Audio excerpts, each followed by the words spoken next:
大疆的 MIC 1代如何在户外有效的降低外部噪音是因为买了这个 Tascam 的 X6 跟 X8，通过使用这个录音机的降噪，大概的了解了一下。设置这个之前要明白它的原理，收音的这个麦要尽量的降低它的底噪，尽量的降低它的增益吧。它离的嘴巴越近，然后它的收音的范围越小，尽量让它的灵敏度越低，收音范围就会越窄。如果它灵敏度这个发射头的灵敏度越高它外部的这个声音它就收到的细节就更多。我是调到了-12现在的参数就是-12。第二个，佳能的相机其实自己也带内部的增益跟抑噪的，但是一旦接上这个发射机之后，它机身内部的抑噪显示灰色，不可用。根据我们自己的经验，像佳能的机械，它的增益总共是5段线，增益在0往下，大概是第2个的格子往内吧，往第1个格子偏一点点。这2个设置完之后，你会发现相机里面的录制的这个电频声音就不是很大，所以我们要把这个大疆的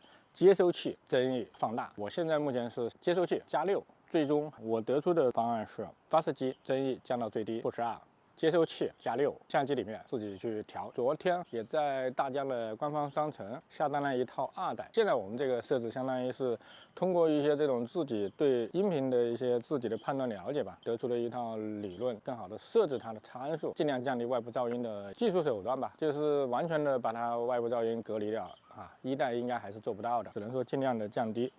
OK， 这个是今天的一个小小的分享。